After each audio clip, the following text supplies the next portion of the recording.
नमस्कार दोस्तों, स्वागत है आप सभी का आपके अपने YouTube channel the Vani classes में। तो स्टूडेंट्स, आज ही आपका एचपीटेट आर्ट्स का एग्जाम हुआ है मॉर्निंग सेशन में ही। तो उसकी मैं आप लोगों के लिए अभी जीके सेक्शन लेकर आई हूं, जिसमें हम इस सेक्शन के आंसर की देखने वाले हैं। ठीक है, तो पहला क्वेश्चन जो था आपका वो था, who recently won the Italian open 2026 men single title. हाल ही में 2026 इटालियन ओपन पुरुष एकल खिताब किसने जीता था? तो ये खिताब जीता था जेनिक सिनर ने। Option A Jannik Sinner. मेरे पास सीरीज ए है, आपके पास कोई और सीरीज हो सकती है, क्वेश्चंस आगे पीछे होंगे बट यही क्वेश्चंस रहेंगे। ठीक है जी। दूसरा क्वेश्चन है हमारा, महात्मा गांधी ने प्रवासी भारतीयों के अधिकारों की रक्षा हेतु नटाल इंडियन कांग्रेस की स्थापना की। अब इस कांग्रेस का संबंध किस स्थान से है? तो इसका संबंध है डरबन, दक्षिण अफ्रीका से, डरबन साउथ अफ्रीका से। Option B. चलिए अगला प्रश्न है हमारा। ओके, भारत के उपराष्ट्रपति के पद हेतु निर्धारित संवैधानिक योग्यताओं के संदर्भ में कौन सी शर्त आवश्यक नहीं है, नोट रिक्वायर्ड पूछा गया है। पहला कि कैंडिडेट मस्ट बी ग्रेजुएट, प्रत्याशी का स्नातक होना। दूसरा, भारत का नागरिक होना चाहिए, उसकी आयु 35 वर्ष कम से कम होनी चाहिए। प्रत्याशी में राज्यसभा का सदस्य चुने जाने की योग्यता होनी चाहिए। तो ये तीनों ही हैं बट ए नहीं है, तो ऑप्शन ए यहां से आपका सही हो जाता है, प्रत्याशी का स्नातक होना। ओके, अगला प्रश्न देखेंगे हम, जो कि हमारा, the strategically important Sela tunnel being constructed to provide all weather road connectivity to Tawang region is located in which state और यूटी। ठीक है, सेला टनल जो है कंस्ट्रक्ट की जा रही है तवांग रीजन में। कहां पर है? इंडिया के कौन से स्टेट में है या फिर कौन से यूटी में है? तो ये है अरुणाचल प्रदेश में स्थित है। Option A Arunachal Pradesh. Okay, headquarter आपको बताना है नाटो का, नॉर्थ अटलांटिक ट्रीटी ऑर्गेनाइजेशन। तो इसका हेडक्वार्टर है बेल्जियम में। ऑप्शन बी बेल्जियम में स्थित है। ग्रेट मॉस्क ऑफ किल्वा, किल्वा की महान मस्जिद जो मध्यकालीन स्वाहिली तट की एक महत्वपूर्ण इस्लामी स्थापत्य धरोहर मानी जाती है, किस देश में स्थित है? तो ये स्थित है तंजानिया में। कहां पर? तंजानिया में। Option D. चलो अगला प्रश्न देखेंगे हम, जो है हमारा, In India, the Special Economic Zone SEZ Act 2005 officially came into force along with the SEZ rule on which stage? Bharat में विशेष आर्थिक क्षेत्र अधिनियम 2005 आधिकारिक रूप से SEZ नियमों के साथ किस तिथि को लागू हुआ था? तो ये लागू हुआ था 10 फरवरी 2006 को। 10 फरवरी 2006। Option A. भारत में जनगणना से संबंधित कथनों पर आपको विचार करना है, फिर आपको बताना है कि कौन सा कथन सही नहीं है। तो एक एक करके सभी ऑप्शंस पढ़ेंगे। पहला ऑप्शन बोलता है, जनगणना का संचालन जनगणना अधिनियम 1948 के प्रावधानों के अंतर्गत किया जाता है। सही बात है, किया जाता है। दूसरा, इस अधिनियम से संबंधित विधेयक की तत्कालीन गृह मंत्री सरदार वल्लभ भाई पटेल द्वारा प्रस्तुत किया गया था। सही बात है, उनके द्वारा प्रस्तुत किया गया था। ओके, जनगणना विषय भारतीय संविधान के अनुच्छेद 246 के अंतर्गत राज्य सूची में शामिल है।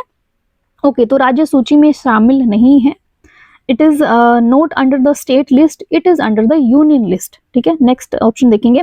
यह विषय संविधान के 7वीं अनुसूची में क्रम संख्या 69 पर संघ सूची में उल्लेखित है। तो सही बात है, संघ सूची में उल्लेखित है।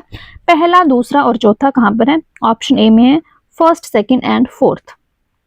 चलो ओके, एशियन कब एस्टेब्लिश किया गया था? दक्षिण पूर्व एशियाई राष्ट्रों का संगठन की स्थापना कब हुई थी? तो इसकी स्थापना हुई थी 8 अगस्त 1967। ऑप्शन बी 8 अगस्त 1967। ओके, निम्नलिखित खिलाड़ियों एवं उनकी ओलंपिक उपलब्धियों के संबंध में दिए गए युग्मों पर आपको विचार करना है, फिर बताना है कौन सा सही है कौन सा सही नहीं है। पहला, Abhinav Bindra, first Indian to win an individual Olympic gold, Beijing 2008। ठीक है, तो अभिनव बिंद्रा को 2008 में स्वर्ण पदक मिला था और वो पहले इंडियन थे। ओके, नेक्स्ट है नीरज चोपड़ा, 2020 टोक्यो ओलंपिक में भाला फेंक में स्वर्ण पदक। सही बात है, ये भी सही है। मनु भाकर, पेरिस 2024 में ओलंपिक में 2 कांस्य पदक। सही है, ये भी सही है। नेक्स्ट है हमारे पास पीवी सिंधु, 2 ओलंपिक पदक। तो यस, पीवी सिंधु को 2 ओलंपिक पदक तो मिले थे बट वो स्वर्ण और कांस्य नहीं थे। 2016 में उनको मिला था सिल्वर मेडल और 2020 में तो उन्हें ब्रॉन्ज मेडल ही मिला था। तो फोर्थ गलत हो जाता है यहाँ से आपका। ए, बी और सी यानी कि फर्स्ट, सेकंड और थर्ड सही हो जाएगा, फोर्थ वाला आपका यहाँ से गलत हो जाएगा, तो इसलिए ऑप्शन ए सही है यहाँ से हमारा। चलो, वर्ष 2025 का नोबेल शांति पुरस्कार किसे मिला था? तो नोबेल पीस प्राइज मिला था मैरिया कोरिना मचाडो को। Option C Maria Corina Machado. Okay, next one 42। मई 2026 में WHO वर्ल्ड हेल्थ ऑर्गेनाइजेशन ने किन देशों में फैले इबोला प्रकोप को अंतर्राष्ट्रीय चिंता की सार्वजनिक स्वास्थ्य आपातकाल घोषित किया था, यानी कि public health emergency of international concern घोषित किया था? ठीक है, किन देशों में? Democratic Republic of Congo and Uganda. ठीक है, कांगो लोकतांत्रिक गणराज्य और युगांडा। Option B. प्रधानमंत्री नरेंद्र मोदी को हाल ही में घाना की राष्ट्रीय सम्मान से सम्मानित किया गया और उस सम्मान का क्या नाम है? तो इसका नाम है the officer of the order of the star of Ghana. ठीक है, the officer of the order of the star of Ghana. Option C.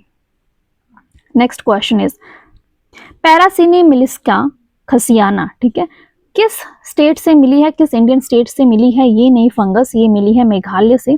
Option D Meghalaya से। चलो, नेशनल साइंस डे भारत में प्रत्येक वर्ष 28 फरवरी को राष्ट्रीय विज्ञान दिवस मनाया जाता है और इस वर्ष उसकी थीम क्या थी? ठीक है, तो इस वर्ष की थीम थी women in science catalysing Viksit Bharat. ठीक है, women in science catalysing Viksit Bharat. Option C. Okay, 15 अप्रैल 2026 को बिहार के मुख्यमंत्री के रूप में किसने शपथ ली थी? तो शपथ ली थी सम्राट चौधरी ने। ऑप्शन सी सम्राट चौधरी। ओके, वर्तमान में तमिलनाडु के राज्यपाल कौन है? अभी तमिलनाडु के राज्यपाल हैं राजेंद्र विश्वनाथ अर्लेकर। ठीक है, राजेंद्र विश्वनाथ अर्लेकर। Option B. 2026 में तमिलनाडु विधानसभा चुनाव में टीवीके ने कितनी सीटें जीती थी? तो टीवीके ने जीती थी 108 सीटें। ओके, सामुदायिक वन संसाधन अधिकार यानी कि कम्युनिटी फॉरेस्ट रिसोर्स राइट्स किस अधिनियम के तहत मान्यता प्राप्त एक अधिकार है जो ग्राम सभाओं को पारंपरिक वनों के प्रबंधन का अधिकार देता है? ठीक है, कौन सा अधिनियम है? तो ये है वन अधिकार अधिनियम, forest rights act 2006। Okay, next question. संकटग्रस्त पौधों एवं जंतुओं की प्रजातियों को दर्शाने के लिए अंतर्राष्ट्रीय प्रकृति संरक्षण संघ यानी कि IUCN द्वारा कौन सी पुस्तक तैयार की जाती है?